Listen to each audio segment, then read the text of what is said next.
Management से पहले पहले हमें टीचर्स के बारे में पता होना चाहिए कि एक टीचर जो है ना कैसे क्लास को मैनेज करता है। ठीक है जी। अब एक इफेक्टिव टीचर जो है जो क्लास रूम मैनेजमेंट करता है उसकी कुछ करेक्टरिस्टिक उसकी कुछ खसूसियात हैं। जैसे कि वो हमेशा चाहता है कि स्टूडेंट जो है ना वो कामयाब हो, वो अपना क्लासरूम जो है ना अच्छे वे से मैनेज करे और उसको जो है ना लेसन प्लान आए। लेसन प्लान इसलिए आए ताकि वो स्टूडेंट को जो है ना अच्छे वे से पढ़ा सके। ठीक है। और इससे क्या है कंटिन्यूसली वो भी अपने खुद में इम्प्रूवमेंट सीखता रहता है और अपनी टीचिंग को इम्प्रूव करता रहता है। टीचर ये जो है ना टीचर्स के लिए ज़रूरी है। तो आज हम जो यहाँ पे डिस्कस करेंगे ना वो how a teacher can manage a classroom effectively. तो आज हम सारा का सारा हमारा जो फोकस होगा वो होगा क्लासरूम पे। ठीक है जी। तो क्लासरूम को कैसे जो है ना हमें मैनेज करना है। तो क्लासरूम मैनेजमेंट है क्या, पहले हम इसको पढ़ेंगे और जो सक्सेसफुल टीचर्स जो हैं वो कैसे क्लासरूम को मैनेज करते हैं। ठीक है। और how a teacher should behave in the class, how a student should behave in the classroom, तो उसके बारे में आज हम पढ़ेंगे। ठीक है जी। सबसे पहले हम क्लासरूम मैनेजमेंट की डेफिनेशन पढ़ेंगे। क्लासरूम मैनेजमेंट है क्या। ठीक है। Classroom management refers to all the things teacher does to organize student space, time and material so that learning can take place। देखिए क्लासरूम मैनेजमेंट वो सारी चीज़ें जो टीचर करता है, जैसे वो स्टूडेंट को कैसे बिठाता है, तो ऑर्गेनाइज मतलब वो कैसे स्टूडेंट की सीटिंग अरेंजमेंट करता है, how he put student in the rows और इन द डेस्क, बेंचेस में डेस्क में कैसे स्टूडेंट को बिठाता है, उनको कैसे मैनेज करता है उसमें और कितना टाइम देता है। ठीक है। और कौन कौन से रिसोर्सेज मटेरियल यूज करता है, these all are the responsibility of teacher. और टीचर कैसे क्लासरूम को मैनेजमेंट करता है, ये यही है क्लासरूम मैनेजमेंट। अब इसमें टीचर का रोल जो है ना वो बहुत इंपॉर्टेंट है, क्योंकि teacher is the soul authority in the class. तो जो जिस वे से टीचर जो है ना बच्चों को पढ़ाएगा, जिस वे से टीचर मैनेज करेगा, that decides how the classroom should B. So this management include fostering student involvement and coordination in all classroom activities। तो क्या करेगा टीचर की मैनेजमेंट में, जो स्टूडेंट की इन्वॉल्वमेंट करेगा और उनकी ऑल क्लासरूम एक्टिविटीज में कोऑपरेशन करेगा। ठीक है। And establishing a productive work environment, और एक ऐसा वर्क इन्वायरमेंट प्रोड्यूस करेगा जिसमें दोनों टीचर और स्टूडेंट दोनों अच्छे वे से काम करें, ताकि वो जो उनके लर्निंग ऑब्जेक्टिव है ना वो अचीव हो सकें। ठीक है जी। तो यहाँ पे कुछ अच्छे क्लासरूम के जो है ना कुछ करेक्टरिस्टिक्स हैं, तो हम वो पढ़ेंगे कि कौन कौन से जो है ना अच्छे करेक्टरिस्टिक्स हैं क्लासरूम के। 1 minute. The characters are well-being in classroom. First, students are deeply involved with the work, especially with academic teacher-led instructions। अब अच्छे क्लासरूम के मैनेजमेंट खसूसियात ये हैं कि स्टूडेंट उसमें डीपली इन्वॉल्व हो, जो टीचर उनको काम असाइन करे, वर्क असाइन करे, वो उसमें इन्वॉल्व हो। और उसमें ना सिर्फ उनकी जो एकेडमिक से रिलेटेड है, बट जो टीचर उनको पढ़ा रहा है उनमें भी वो इंटरेस्ट लें। Student should know what is expected of them and are generally successful. Student को ये भी पता होना चाहिए कि उनसे टीचर क्या एक्सपेक्ट कर रहा है और वो जनरली क्या कर सकते हैं। ठीक है जी। ये भी इनके रोल में आ जाता है।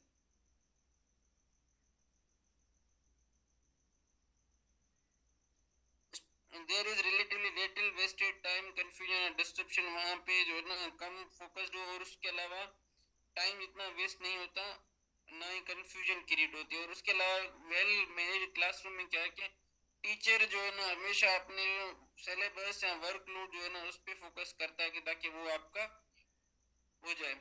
अब सबसे पहले जो इम्पोर्टेंट डे है ना, जो जब आपका ईयर टीचर जो इफेक्टिव टीचर है वो बिगिन करता है क्लासरूम को मैनेज करने के लिए, तो वो उसका फर्स्ट डे है, जिसमें वो क्लासरूम रूटीन्स, क्लासरूम नॉर्म्स, ठीक है, और क्लासरूम शेड्यूल्स, ये चीजें जो है ना टीचर वो मैनेज करता है। अब आप लोगों की ये कल रूटीन्स में बता रहा हूँ प्रोसीजर्स क्या है, आपके रूटीन डे टू डे जो टास्क होते हैं ना आपके, वो करते हैं। ठीक है। और शेड्यूल क्या है कि आपकी पूरी की पूरी एक टाइमलाइन होती है कि जिसको आपको फॉलो करना पड़ता है। नॉर्म्स क्या है, नॉर्म्स वो चीजें हैं जो टीचर आपको क्लासरूम के बताएगी, how the class should be organised, how the classroom should be run on the democratic lines. समझ आ रही बात।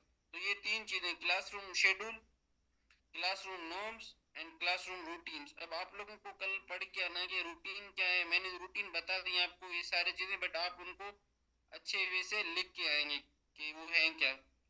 तो देखिए ये यहाँ तक हमें बस जो है ना क्लासरूम के बारे में ये जो है ना पता होना चाहिए कि इसमें आपकी सीटिंग अरेंजमेंट सारी चीजें मैंने आप लोगों को यहाँ बता देंगे फर्स्ट डे पे टीचर को क्या करना चाहिए, ठीक है।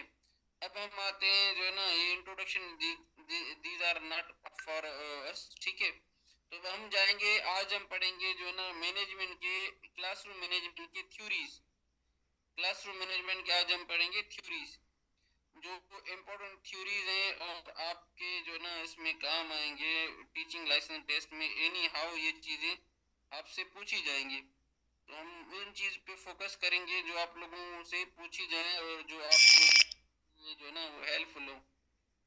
काइंडली खुद को म्यूट करें, ठीक है। और सबसे जो है ना अब हम ये जो थ्योरीज पढ़े ना, काइंडली याद रखिएगा, ये these are the theories of classroom management, ठीक है। ये 5 थ्योरीज ये हैं और उसके अलावा 4 जो कल हम पढ़ेंगे। आज के लिए ये 5 थ्योरीज इनफ है। कल के जो क्लास के लिए हम थ्योरीज पढ़ेंगे ना वो 4 थ्योरीज और पढ़ेंगे, जो हमारे क्लासरूम में जो कॉन्फ्लिक्ट्स अराइज होते हैं ना वो कैसे सॉल्व करने होते हैं उनको हम पढ़ेंगे। बट अभी के लिए हमारे लिए हम जो है ना ये 5 जो क्लासरूम मैनेजमेंट की थ्योरीज हैं वो पढ़ेंगे। और आप लोगों के लिए एक असाइनमेंट है, मैं एक एक को इंडिविजुअली स्टूडेंट को असाइन करूंगा कि जो मैं ये नोट्स पढ़ा रहा हूँ आप इनसे स्क्रीनशॉट ले लें। और दूसरी बात कि आप उनको जो है ना वो हार्ड में उनको लिखें, ताकि आप लोगों को जो चीज़ें आप मिस हो रही हैं वो आप उनको कोशिश करें अपने ओन वर्ड्स में लिखने की, ताकि आप लोगों की जो चीज़ें हैं ना इजीली क्लियर हो जाए और टीचिंग लाइसेंस टेस्ट आप अल्हम्दुलिल्लाह पास कर लेंगे। सबसे जो है वो है आपका कोनेन्स क्लासरूम मैनेजमेंट थ्योरी। अभी जेकोब कोनेन कौन था, वो एक एजुकेशनिस्ट था, ठीक है। जिसका जो मेजर एरिया था ना वो था classroom management. His theories and ideas had a significant impact on how teachers approach discipline and organization within the classroom. तो इसकी जो मेजर काम था ना कि टीचर डिसिप्लिन को एंड ऑर्गेनाइजेशन कैसे क्लासरूम में मैनेज करते हैं। क्लास ने क्या कौन से की कंट्रीब्यूशन की, कौन से विथ इटनेस। विथ इटनेस मतलब आप इसको समझे, विथ इटनेस मतलब जो टीचर हो ना ऐसे समझे, विथ इन इसको थोड़ा मैं और भी जो है ना आपको विथ विथ इटनेस को समझे कि विथ इन, कि भाई जो टीचर है जो क्लासरूम में जो चीजें हो रही है ना वो सारे चीजें टीचर के पास हो, ऐसे समझे ना कि टीचर के पास फ्रंट के तो 2 आंखें हैं, बट जो टीचर है ना जो उसको दो पीछे से जो आंखें हो ना उसको बोलते हैं विथ इटनेस। पीछे से भी टीचर को टीचर बोलते हैं ना, भले बोले ना बोले या आप जो भी हरकत करें टीचर का नजर होता है, टीचर जो है ना हमेशा नजर रखता है बच्चों पे ना। तो टीचर की 2 आंखें ना सिर्फ आगे होती हैं, 2 आंखें पीछे होती हैं, तो उसको बोलते हैं विथ इटनेस, ताकि टीचर अच्छे वे से क्लास को मैनेज कर सके। And the idea that effective classroom management involves both preventing and dealing with the discipline। अब ये जो विथिटनेस है ना कि टीचर अलर्ट रहता है क्लास में, कि इसका यही पर्पज है कि जो टीचर को जो है ना वो एक तो जो क्लासरूम मैनेजमेंट में जो इश्यूज हैं या उनको प्रिवेंट करे, या जो डिसिप्लिनरी इश्यूज है उनको डील करे, दोनों है। ये कोशिश टीचर की यही होती है कि ऐसे चीजें करें।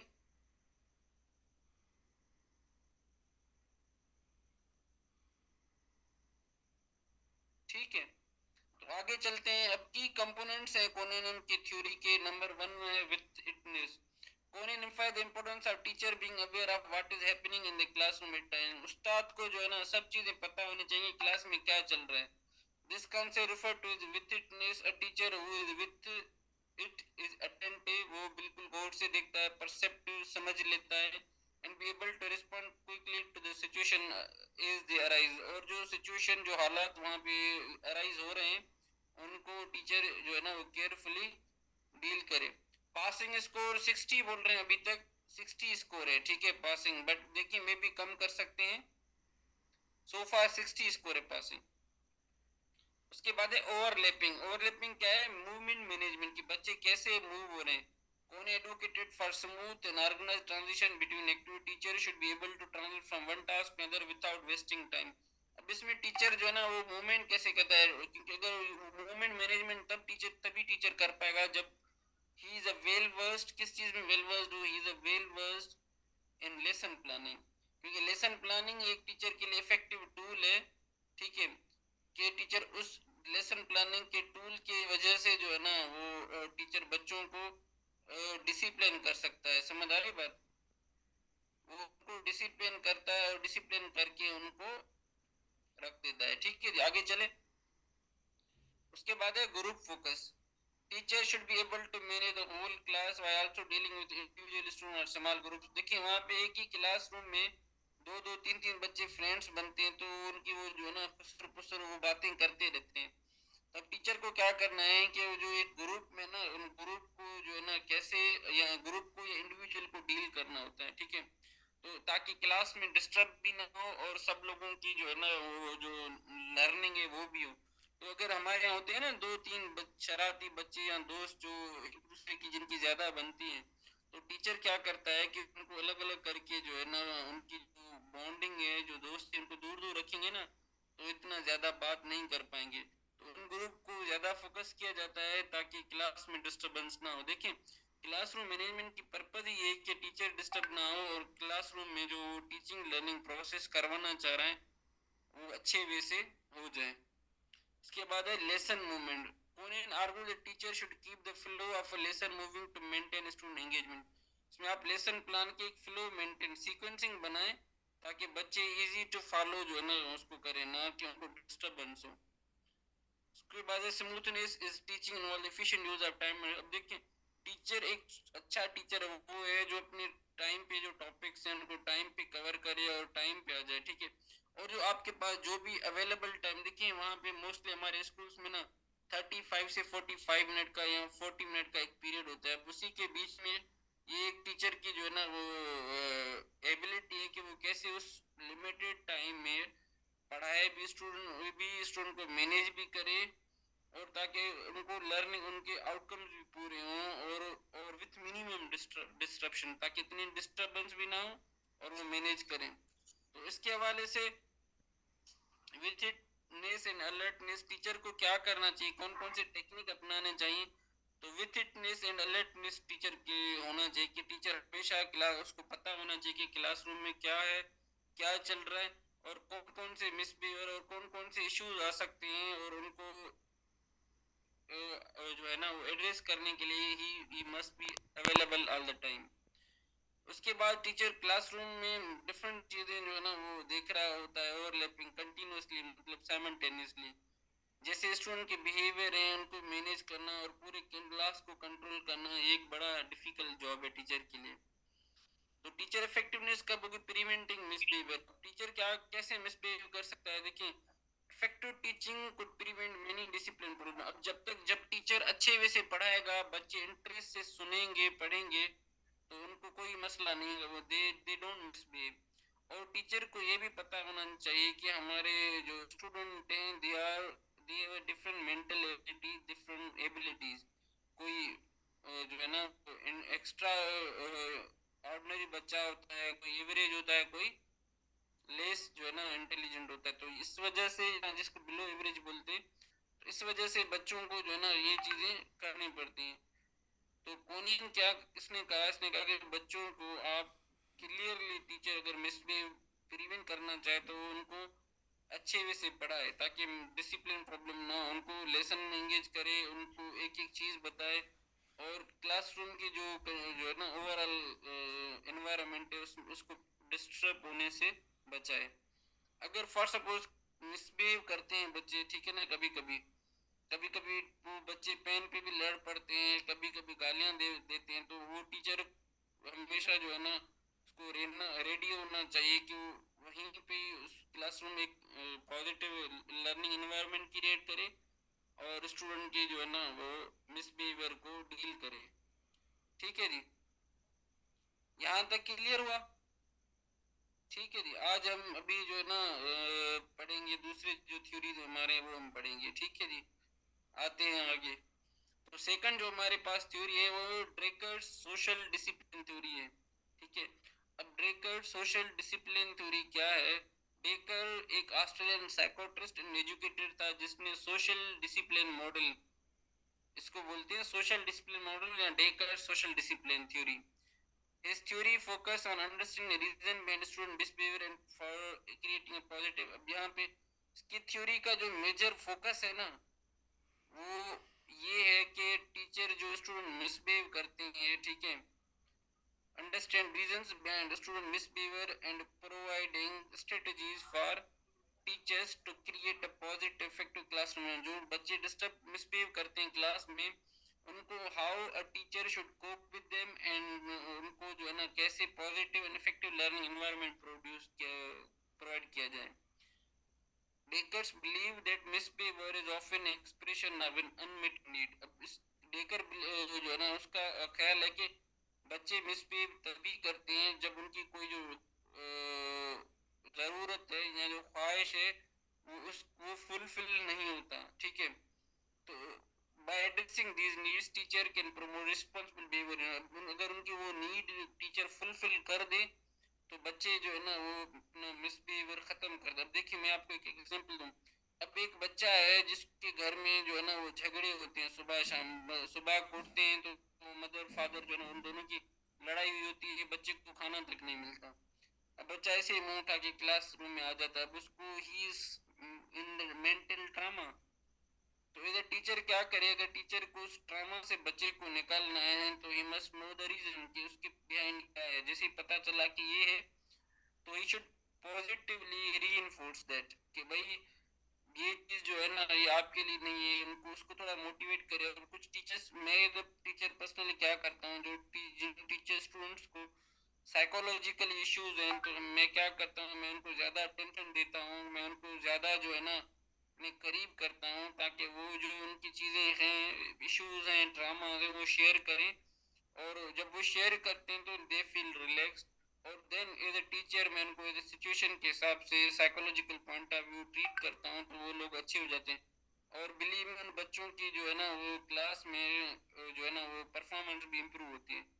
तो बेकर ने कहा है कि जो है ना मिसबिहेवियर के 4 पर्पस होते हैं, ठीक है, जिनकी वजह से जो है ना स्टूडेंट मिसबिहेव करते हैं। वो कौन कौन, मैं अभी आपको बता रहा हूँ। फर्स्ट है attention. Some students misbehave to gain attention from their peers or the teacher। बच्चे ये आप देख लीजिएगा, अगर आप इधर टीचर है ना, क्योंकि मोस्टली सब गवर्नमेंट टीचर्स हैं, तो बच्चे क्यों मिसबिहेव करते हैं कि ताकि उनको अटेंशन मिले अपने टीचर से एंड जो क्लासमेट्स हैं उनसे। दूसरा है power. Misbehaviour can be way for student to assert power और कंट्रोल ओवर द। बच्चे कभी कभी मिसबिहेव करते हैं, आप देखते हैं शरारती बच्चे होते हैं जो जो ज्यादा मस्क्यूलर होते हैं ना वो ज्यादा अपना पावर असर्ट करते हैं। हालांकि वो जो जो जितना ज्यादा मस्कुलर होगा ना वो उतना क्लास में डफर होगा। डफर इन द सेंस कि वैसे कोई बच्चा मेरी नज़र में नहीं, मैं आपको for the sake of understanding कि वो बच्चा इतना ही जो है ना वो मस्कुलर होगा तो उसको जो उसकी लर्निंग है ना वो कम होगी, उसको उतना जो है ना वो चीज़ें रिटेन नहीं कर पाएगा। तो दूसरा है, तीसरा है रिवेंज। स्टूडेंट्स में act out is a form of retaliation. अब रिटेलिएशन क्या है कि एग्रेशन का टाइप है। अगर कोई आप पे हमला करे तो आप उस पे हमला कर। जैसे मैंने आप लोगों को एक कॉन्सेप्ट दिया था ना, I for an I philosophy. बच्चे क्या करते हैं भाई, आंख के बदले आंख। अगर उसने मेरी पेन तोड़ी तो मैं भी तब तक उसको जो है ना वो सुकून नहीं आएगा जब तक वो उसकी पेन को नुकसान ना दे या उसकी कॉपियां ना फाड़ दे, ठीक है। अब टीचर्स को ये भी है कि भाई बच्चा क्या करे, डिटेल का आर रिवेंज अगेंस्ट परसीव स्लाइट्स और इनजस्टिस। और कभी कभी बच्चों के साथ टीचर भी या खुद स्टूडेंट भी मिसबिहेव इनजस्टिस करते हैं तो वो बर्दाश्त नहीं करते, then they try to take revenge. तो फोर्थ जो हमारा मिसबिहेवियर का गोल है वो है अवॉइडेंस ऑफ फेल्यूर, ठीक है। Some student misbehave to avoid a task और सिचुएशन दे फाइंड चैलेंजिंग और एंजाइटी रिड्यूसिंग। कुछ बच्चे मिसबिहेव करते हैं ताकि जो जो टास्क जो सिचुएशन है या जो चीज़ें उनको डिफिकल्ट लग रही हैं, फॉर सपोज एक मैं आपको एक एग्जांपल दूं।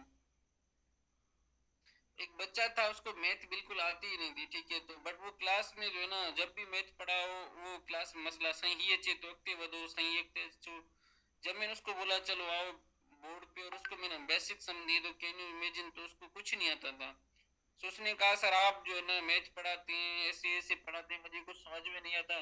तभी मैंने कहा चलो जो है ना बस सर से बोलेंगे, हमें आती आती सर आगे करें। वो क्या कर रहा था कि अपनी जो उसकी नालायकी है, ठीक है, उसको वो नेग्लेक्ट करने के लिए जो है ना फेल्योर को अवॉइड कर रहा था, तो इस वजह से वो मिसबिहेव कर रहा था बार बार। उसके बाद है logical consequences. Dreikurs advocate for the use of logical consequences then corrective में। उसने कहा कि भाई आप उनको जो है ना लॉजिकल कॉन्सिक्वेंसेस बताएं और बजाय उनको करेक्टिव में। करेक्टिव मेयर क्या होता है, बच्चा कुछ करे वहीं पे उसको डांट दो, वहीं पे कुछ करो, ऐसा नहीं करना चाहिए टीचर को। बट टीचर लॉजिकल कॉन्सिक्वेंसेस बताए बच्चों को कि भाई अगर तुम मिसबिहेव करोगे तो ये तुम्हें सजा मिलेगी, ठीक है। तो उसको एक बच्चे को एक कॉन्सिक्वेंस जो है ना होगा तो वो फिर नहीं करेगा। अब देखिए फॉर सपोज एक स्टूडेंट है, वो अपना असाइनमेंट नहीं करना चाह रहा, तो उसकी लॉजिकल कॉन्सिक्वेंसेस क्या है, might involve student making up the mixed work during recess. अब इसको क्या करें कि अगर वो नहीं कर रहा तो आप उसको कॉन्सिक्वेंस, अगर तुम क्लास टाइम नहीं करोगे तो तुम्हारा जो रिसेस पीरियड है मैं उसी टाइम में बिठा के तुम्हें काम कराऊंगा। एक उसको क्या है, it's like a consequence, like a punishment, कि भाई ब्रेक के टाइम पे सब बच्चे जो है ना वो जाते हैं, खूब इंजॉय वगैरह करते हैं, खाते पीते हैं, बट इसको टीचर ने क्लासरूम में बिठाए रखा है, बेटा काम करो, काम करोगे, होमवर्क पूरा करोगे, उसके बाद तुम्हें जो है ना इजाजत मिलेगी जाके ब्रेक की। जब तक वो काम करे वो उसका जो रिसेस जो पीरियड है, जो ब्रेक पीरियड है, वो उसका एंड हो जाएगा, तो ही विल फील गिल्टी कि काश मुझे जो अपना काम है वो टाइम पे करना चाहिए था। उसके बाद जो ड्रेकर्स बोल रहा है कि आपको democratic and inclusive class environment बनाना चाहिए जहाँ पे स्टूडेंट को भी सुना जाए डिसीजन मेकिंग प्रोसेस में। जैसे मैंने आप लोगों को बताया ना, जब क्लासरूम के हम नॉर्म सेट करते हैं ना द न्यू टीचर, तो क्या है कि बच्चों से पहले डिस्कस करते हैं ये चीज़ें। फॉर सपोज पहले क्लासरूम में हम ये डिसाइड करते हैं कि भाई एज अ टीचर मैं आई ऑलवेज डू दिस कि भाई आप लोगों को ये चीजें करनी है। क्लास के भी पहले जिसको क्वेश्चंस पूछा जाएगा वो अपना हैंड रेज करे, दीज आर डेमोक्रेटिक।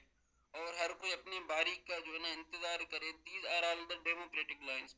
अगर कोई बोना है, कोई लंबा है, तो उसको आप क्रिटिसाइज ना करें, ये भी एक हमारी एक वॉइस है। उसके बाद है डेमोक्रेटिक क्लासरूम में जो है ना हर एक की बिलोंगिंगनेस हो, मतलब आप पॉजिटिव एंड कोऑपरेटिव वे से एक दूसरे से बिहेव करें क्लासरूम में, ठीक है जी। बिल्कुल इक्वलिटी है, इक्वलिटी ऐसे ही है, ठीक है जी। आगे चलते हैं, टीचर इज अ फैसिलिटेटर। अब ड्रेकर ने क्या कहा कि जो टीचर का उस मॉडल में ना टीचर एक फैसिलिटेटर है, मतलब एक मेडिटेटर, इसको फैसिलिटेटर को और बोले मेडिटेटर। अगर कोई बच्चे के बीच में लड़ाई हो रही तो टीचर क्या करे, एक मीडिएटर का रोल अदा करे ताकि दोनों को सुने और दोनों में सुलह कराए। तो आगे चल के हम कॉन्फ्लिक्ट थ्योरीज पढ़ेंगे कि कॉन्फ्लिक्ट के कौन कौन से टाइप्स हैं, कॉन्फ्लिक्ट के कौन कौन से थ्योरीज हैं। आज और कल दोनों हमारा क्लासरूम मैनेजमेंट के ही चलेंगे। आज हम ये थ्योरीज को अंडरस्टैंड करेंगे, फिर कल जब कॉन्फ्लिक्ट थ्योरीज आए चार तो हम उनको डिस्कस करें ताकि आप लोगों की चीज़ें बिल्कुल कवर हो। तो ये थोड़ा लेंदी है क्लासरूम मैनेजमेंट का जो चैप्टर है, अदरवाइज आपकी सारी चीज़ें कवर हो जाएंगी, ठीक है जी। Understanding students motivation, Dreikurs emphasized that importance of teacher student के बिहेवियर को, मोटिवेशन जो बिहेवियर है उसके पीछे जरूर कोई ना कोई मोटिवेशन होगी, जरूर कोई ना कोई उसके पीछे रीजन होगा, तो उसको समझना है। उसके बाद टीचर क्या करे, जो उसके मिसबिहेवियर के गोल हैं या पर्पस हैं तो उसको उस वे से एड्रेस करे ताकि उसके जो है ना जो नीड्स हैं वो फुलफिल हों, और उसको एक पॉजिटिव रीइंफोर्समेंट दे। पॉजिटिव रीइंफोर्समेंट देने से ये मुराद है कि वो बच्चा अच्छे वे से क्लासरूम में पार्टिसिपेट करे, ठीक है जी। आगे चलते हैं, उसके बाद इनकरेजमेंट, ठीक है। अब ये क्या है, Dreikurs believe in the power of encouragement as a motivator for positive behaviour. अब जैसे आप बच्चे को जो है ना इनकरेज करते हैं तो that is a positive behaviour. उसने कहा कि आप अगर मिसबिहेव को रोकना चाहते हैं तो आप बच्चे को मोटिवेट करें और इनकरेज करें, और इससे उसकी पॉजिटिव बिहेवियर डेवलप होती है। आप सब टीचर भी हैं, अगर कोई बच्चा जो बिल्कुल होनहार ना हो, इतना लायक ना हो, बट आप उनको फिर भी जो है ना एप्रिसिएशन देते हैं, कोई अवार्ड देते हैं, तो वो बच्चा नेक्स्ट टाइम वो मिसबिहेव तो उसकी खत्म हो जाती है, but he puts some more efforts to come up the expectation of teacher, ताकि वो भी उनके लेवल तक जो दूसरे बच्चे उन तक पहुंचे. उसके बाद है teacher should focus on acknowledging and reinforcing student efforts and accomplishment rather than solely on disciplining negative behaviour. सिर्फ नेगेटिव बिहेवियर कोई भी डिसिप्लिन नहीं करना, बट आप जो बच्चे कर रहे हैं कभी कभी अच्छा, जो जो इतने ज़्यादा टैलेंटेड बच्चे नहीं होते वो भी फिर भी कुछ ना कुछ अच्छा करते हैं, तो they have some kind of talent. आप देखेंगे ना जो बिल्कुल भी बच्चे ऐसे हैं जो क्लास को डिस्टर्ब करते हैं, तो they are more intelligent other, क्योंकि उनके माइंड में कुछ भी है. आप उनसे पूछेंगे ना, they will sing a beautiful song, वो उनके पास अच्छी अच्छी चीज़ें हैं. और आप किसी से पूछेंगे तो कोई अच्छा नाद को होगा, किसी में क्या टैलेंट है, किसी में क्या टैलेंट है.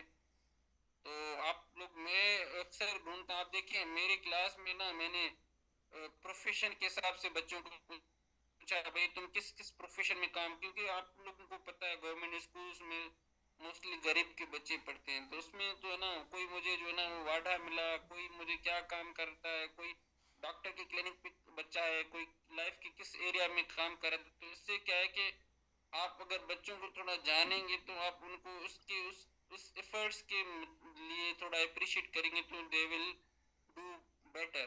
ठीक है. तो Dreikurs social discipline theory has been influential in shaping in the field of classroom management. ये एक बड़ा ज़बरदस्त आपका थ्योरी है जिस जो आपके क्लासरूम मैनेजमेंट को फील्ड को जो है शेप करती है. क्या है कि आप पॉजिटिव जो है ना, प्रोएक्टिव क्या, आप प्रिवेंटेटिव मेजर लेते हैं, प्रोएक्टिव एंड पॉजिटिव अप्रोच लेते हैं मिस बिहेवियर को एड्रेस करने के लिए, और बच्चों के मोटिवेशन को इनकरेज करती हैं कि ताकि वो आगे बढ़े. और लॉजिकल कॉन्सिक्वेंसेस, जहाँ पे बच्चे अगर सही नहीं करे तो उनको ऐसी सजा दें, logical not punishment in the form of corporal punishment. तो आप उनको कॉर्पोरल पनिशमेंट ना दें, बल्कि आप उनको उसके उस कॉन्सिक्वेंसेस, लॉजिकल कॉन्सिक्वेंसेस के हिसाब से उसको सजा दें. और उसके अलावा आप एक अच्छा सा सपोर्टिव लर्निंग एनवायरनमेंट क्रिएट करें, ताकि उसमें जो भी बच्चे हैं वो सारे के सारे उसमें जो है ना वो पार्टिसिपेट करें. ठीक है. अच्छा किया तुमने फोन किया यार. तो आगे चलें या ब्रेक करें, नेक्स्ट थ्योरी पढ़ें? ब्रेक करें सर, पहले चलें ब्रेक करते हैं, फिर जो है ना 40 पे मिले सर, 6:40 पे. ठीक है सर, ठीक है सर, 6:40 पे मिलते हैं. ठीक है सर, थैंक यू ठीक सर. है सर, ओके सर.